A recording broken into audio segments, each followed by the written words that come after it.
Eu já comentei aqui nessa coluna do Nocaute que o principal ataque, o mais perigoso ataque à educação brasileira está sendo preparada nesse instante no caldeirão de maldades do ministro da Economia, aquele senhor chamado Paulo Guedes. É ele e é dele que vêm os principais ataques. Isso vai se confirmando agora com a nomeação do novo ministro da Educação, né, que gosta de ser chamado como Abrão, né, mas um financista, assim como toda a cúpula do Ministério da Educação. Homens de negócios, né, homens que vêm do mercado financeiro, com praticamente nenhuma experiência na área educacional e muito menos na área da educação básica, que é o nosso maior problema no Brasil. Embora nós tenhamos problemas em todas as áreas, na educação superior também. Mas a educação básica exige, né, uma capacidade de diálogo, de coordenação e, sobretudo, de liderança. E essa liderança ela está duramente ameaçada por conta do verdadeiro pânico que está sendo posta à comunidade educacional brasileira a partir das ameaças, das perseguições e das medidas que vão sendo tomadas pelo atual governo brasileiro, liderado aí pelo capitão Bolsonaro. Então, isso é grave. A primeira situação, a primeira manifestação, e talvez a única até agora do atual ministro da Educação, do novo ministro da Educação, é que ele pretendia ou pretende pacificar, né? E na realidade, quando ele fala em pacificar, é pacificar a guerra interna dos setores ultraconservadores que se degladiam nesse instante em relação ao controle do MEC como aparelho ideológico de Estado. O ministro da Educação, ou qualquer ministro da Educação, mas sobretudo esse, deveria tentar pacificar o Brasil, né, que, como eu estava dizendo, foi posto numa situação de desespero, de angústia, de incerteza. Isso alcança professoras, professores, secretários de educação, dirigentes educacionais, diretores de escola e até as famílias, para não dizer os próprios estudantes, todos postos até agora numa situação não apenas de expectativa e de incerteza, mas de angústia mesmo em relação a tudo que vem sendo dito e a tudo que não vem sendo colocado como prioridade ou como propostas de avanço para a educação brasileira. Eu gostaria de dizer que, se quiser pacificar e ajudar a educação brasileira, o atual ministro da Educação deveria vir à cena, né, e dizer com toda clareza quais são as suas posições. E as posições que deveria defender, em primeiro lugar, é uma defesa intransigente do Plano Nacional da Educação. O Brasil, com muito esforço, organizou na forma de uma lei, a partir de intensos debates nacionais, municípios, estados, Congresso Nacional, a Lei do Plano Nacional da Educação, que estabelece um conjunto de metas, de objetivos, de estratégias, todos eles audaciosos, mas absolutamente necessários para que a educação brasileira avance. E é para isso que nós construímos um plano que deveria ser um plano que paire na sociedade brasileira sobre os governos e que todos os governos, governo federal, governos estaduais e governos municipais, tem que cumprir, tem que perseguir, tem que obedecer essa vontade que veio a partir desse movimento social. Então, primeiro ponto, qual é o compromisso desse atual ministro da Educação em relação ao Plano Nacional da Educação?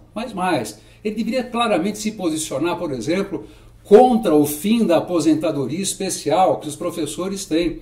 Professor no Brasil tem que ser valorizado em todos os sentidos, na sua formação, no seu salário, na sua carreira e até nas condições propícias para atrair os jovens brasileiros para o magistério. Nós estamos vivendo uma espécie de apagão do magistério, porque ninguém quer ser mais professor. Então, uma aposentadoria especial para os professores, que nós já falamos sobre isso aqui, professoras se aposentando com 25 anos e professores homens com 30 anos, isso não pode ser considerado como um privilégio, mas sim um incentivo para que mais jovens e os melhores brasileiros possam se dedicar a essa profissão, que sem dúvida nenhuma é a mais importante no conjunto das profissões brasileiras.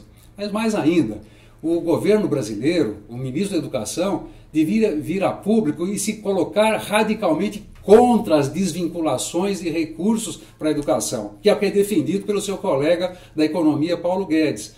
O Brasil há muito tempo tem vinculações, ou seja, parte daquilo que nós contribuímos na forma de ICMS, de IPVA, quando nós pagamos o IPVA dos nossos carros, o ITBI, o próprio IPTU que nós pagamos para as nossas casas, tudo isso tem vinculações obrigatórias por lei, né, para a área da educação. O ministro da Economia quer acabar com tudo isso. E nós estamos falando de muitos recursos. Todo o discurso do presidente Bolsonaro, né, e repetido insistentemente também pelo novo ministro da Educação e também pelo ministro Paulo Guedes e outros, é que o Brasil gasta muito em educação. Isso não é verdade. Para que tenhamos aqui uma informação bem clara, né, segundo todos os estudos internacionais que cuidam de comparações das situações educacionais em vários países do mundo, mostram claramente que os Estados Unidos investem cerca de 17 mil dólares aluno ano para alunos em anos finais do ensino fundamental e para o ensino médio. Inglaterra, cerca de 12 mil dólares. A Finlândia, que toda hora é celebrada como referência de qualidade da educação mundial, 10 mil dólares aluno ano. Alguns outros países chegam a quase 20 mil dólares por aluno ano. Eu estou falando, não é dólar, assim, é dólar inclusive com paridade de poder de compra, comparado, portanto, com possibilidade. Tudo isso enquanto no Brasil são 3.800 dólares que se investe numa criança e num jovem de ensino fundamental, anos finais, e no ensino médio. Então está totalmente errado. O Brasil precisa investir mais e precisa investir melhor na educação. E quando se fala em investir melhor em educação, tem que investir sobretudo naquilo que é o fundamental na educação, que são os professores e também na estrutura das escolas. Qual é a mensagem do governo federal em relação a isso? Até agora, absolutamente nenhuma. A mensagem é de desmonte, é de terminar com as vinculações constitucionais, fazer com que os 370 bilhões de reais que são destinados para a educação pública brasileira sejam colocadas para a disputa das empresas privadas no processo de mercado. Quando nós falamos de liberalismo, que o atual governo tem uma linha ultraliberal, é a liberdade para que as empresas capitalistas explorem esses 370 bilhões de reais que hoje são destinados para o setor público da educação. Não é à toa que Paulo Guedes e os seus asseclas defendem, não de agora, mas já desde sempre, a ideia de voucher para a educação, a ideia de fazer com que as pessoas possam fazer educação domiciliar, e uma série de medidas que vão desmontando a escola pública, né, como referência institucional fundamental para a sociedade brasileira.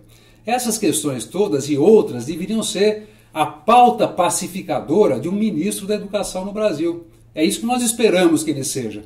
Pouco nos interessa o reforço à distração que tem sido insistentemente colocada pelo ex-ministro, o próprio presidente da República, em torno da questão da escola sem partido. Isso é uma bobagem, né? Mas, ao mesmo tempo, é uma forma de ameaçar e de perseguir professores.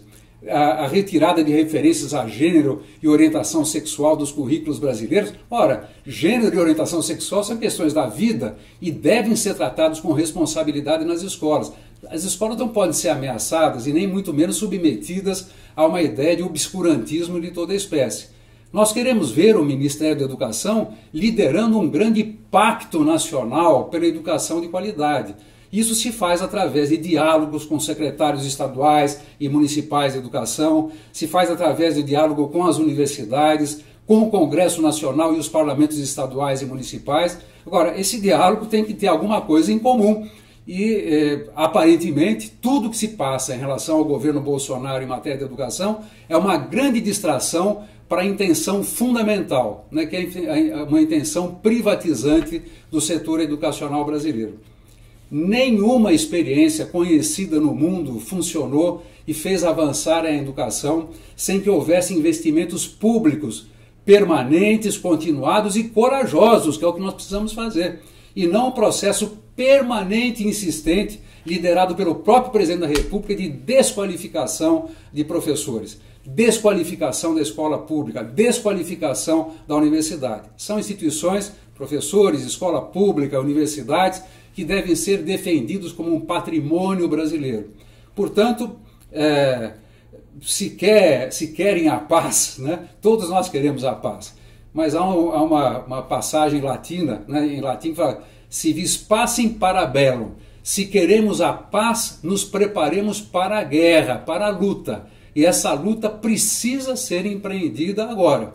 Não apenas em relação à vigilância e posicionamento em relação às atitudes absurdas do governo federal, mas também as cobranças de posicionamento em relação aos governos estaduais e governos municipais. Governadores em todos os estados brasileiros acabaram de ser eleitos. Quais são as posições dos governadores dos estados brasileiros em relação à lei da mordaça, né, que é a ideia da escola sem partido, a desvinculação de recursos para a educação? Os governadores do Nordeste, liderados inclusive por uma extraordinária governadora, que é a Fátima Bezerra, do Rio Grande do Norte, que teve agora recentemente até em Harvard e deu uma lição de educação para todos os alunos ali da Universidade Norte-Americana, defendendo as suas posições, dizendo: olha, no meu estado, essas propostas do governo Bolsonaro, elas lá não passarão. Nós queremos, e os governadores do Nordeste, liderados até por ela, se posicionaram contra essa ideia de desvinculação de recursos para a educação. E é necessário, portanto, que nós venhamos a fazer essa defesa. A luta não se dá apenas numa crítica geral ao governo federal, mas uma cobrança insistente também em relação aos governos estaduais e governos municipais. É necessário também que nós tenhamos aí um posicionamento das entidades sindicais, das entidades científicas, enfim, temos muito a fazer e muito a lutar, né? Eu continuo achando que a melhor placa, né, a ser pendurada na porta do Ministério da Educação, eu vivo aqui sempre me lembrando daquela velha frase do Dante, né, que quando escreveu a Divina Comédia, ele pendurou lá na porta do inferno, né, que dizia mais ou menos o seguinte, né, você que vai entrar, perca todas as esperanças, né?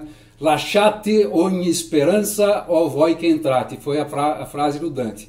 Lamentavelmente, na porta do Ministério da Educação ainda é a placa que eu vejo. Nós gostaríamos que, por pressão da sociedade, por cobrança da nossa parte e a mobilização de todos, o governo federal seja empurrado a tomar posições consequentes em relação a uma questão tão fundamental e estruturante da nossa sociedade, que é a área da educação.